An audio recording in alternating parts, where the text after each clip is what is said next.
Talaga namang sumakses sa primetime ang tambalang Michael nina Jillian Ward at Michael Sager. Mula simula hanggang sa kilig overload na final ng My Ilonggo Girl nitong nagdaang Webes, ay tinutukan ng viewers ang makulay at inspiring love story ni Tata o Jillian at Frances o Michael. Sa altar nga ang ending ng kwento ni Tata at Frances matapos ang napakaraming pagsubok sa buhay ng mga bida. Nakarma rin sina Vivian o Teresa Loizaga at Venus Myrtle Sarosa sa mga ginawang kasalanan. Pero ano to, may ibang tata sa ending? Ibig bang sabihin ito may bukto pa ang serye ni Jillian? Naku, matutuwa ang fans kung magkatotoo ito.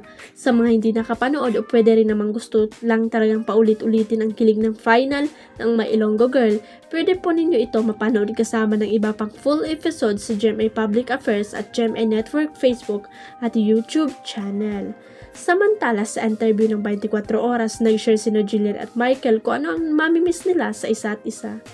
Sabi kay Jillian, iba talaga ang ginawang pag-aalaga ni Michael bilang leading man niya sa natapos na Kapuso rom-com series.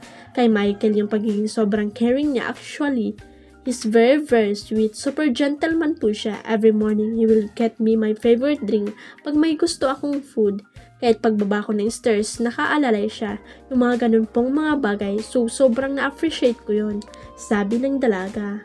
Para naman kay Michael na napapanood ngayon sa Pinoy Big Brother Celebrity Collab Edition, ako naman siguro mamimiss ko ang alagaan ka, being with you kasi iba yung energy na binibigay mo sa akin.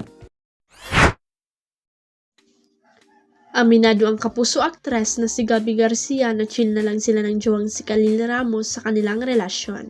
Naging topic kasi nila ang usaping pag-ibig habang kausap ang kapwa Kapuso star na sina Ashley Ortega at Dustin Yu.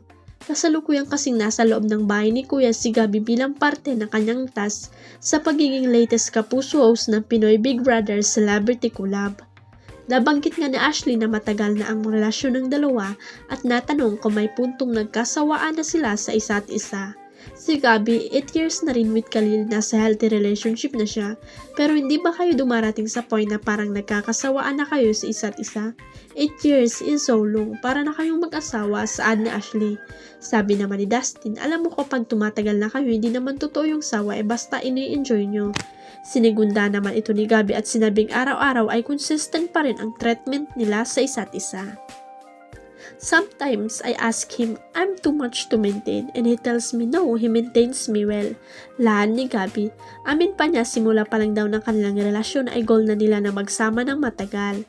Tsaka from the get-go parang inaim talaga namin na pahabain yung relationship namin kasi alam namin na we're here for the long run, not just for dating, saad pa ni Gabby. Huwag kalimutang i-click ang subscribe button at i-ring ang notification bell para sa latest at legit chika updates.